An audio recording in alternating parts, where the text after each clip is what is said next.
চলে আসলাম আরও একটা বড় ভিডিও নিয়ে। তোমরা সবাই কেমন আছো? আশা করি খুব ভালো আছো। আমিও ভালো আছি। এটা ছিল গতকালকের একটা ভিডিও। গতকাল ছিল অক্ষয় তৃতীয়া।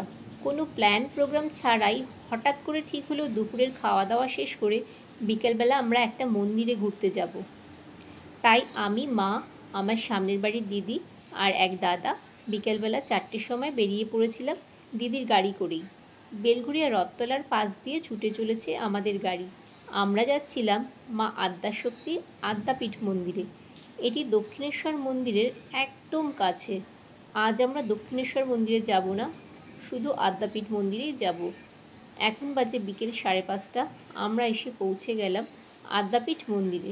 দিদি আর মা সামনে যাচ্ছিল, আমি পেছন দিক থেকে একটু ভিডিও করে নিলাম। এরপরে আমি বহু বছর আগে এখানে একবার এসেছিলাম, আমার অতটা মনে নেই। আজ একটু ভালো করে দর্শন করব। আমরা যখন আসলাম তখন মন্দিরের মূল দ্বার খোলেনি, কারণ এটি 7টার সময় খুলবে, আর তখনই আমরা মায়ের দর্শন করতে পারবো আর আরতিও দেখব। ভাবলাম চারিদিকটা একটু ঘুরে দেখি, অন্যান্য মন্দির দর্শন করে একটু পুজো দিয়ে নিই।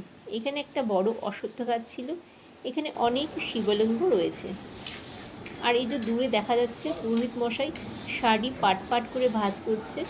এখানে কিন্তু ভিডিও করা একদম মানা। এখানে পরিষ্কার করে লেখা আছে যে ফটো তোলা নিষেধ। তবু আমি দূর থেকে যেটুকু জুম করে ক্যামেরাটা যেটুকু তোলা যায় সেটুকুই তুলেছি।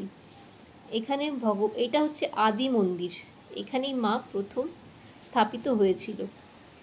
এখানে চারপাশে রয়েছে তিনটে শিবলিঙ্গের মন্দির, খুব সুন্দর।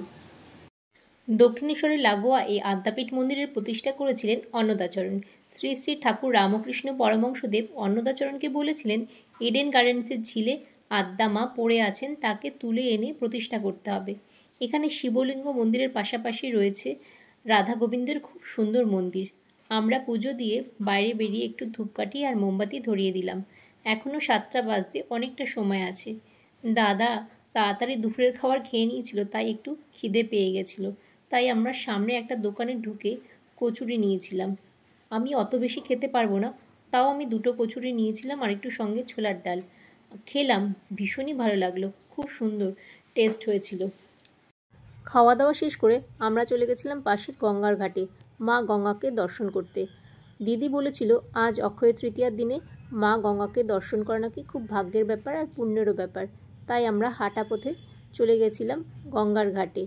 আমরা এসে যখন পৌঁছালাম গঙ্গার ঘাটে ছিল প্রচুর পরিমাণে কাদা, তাই জলে নামতে পারিনি। এরপরে সন্ধ্যা 7টা বেজে গেছে। আমরা এসে পৌঁছে গেলাম আবার আদ্যাপীঠ মন্দিরে।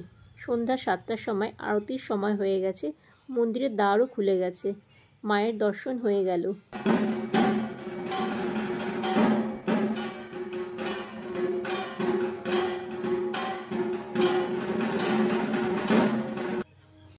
একই সঙ্গে প্রেমের দেবতা রাধা মাধব, আদ্যামা, শ্রী শ্রী ঠাকুর রামকৃষ্ণের আরতি দেখা ও দর্শন করার পর মনে এতটাই শান্তি লাগে, সেটা তোমাদের কখনোই বলে বোঝাতে পারবো না।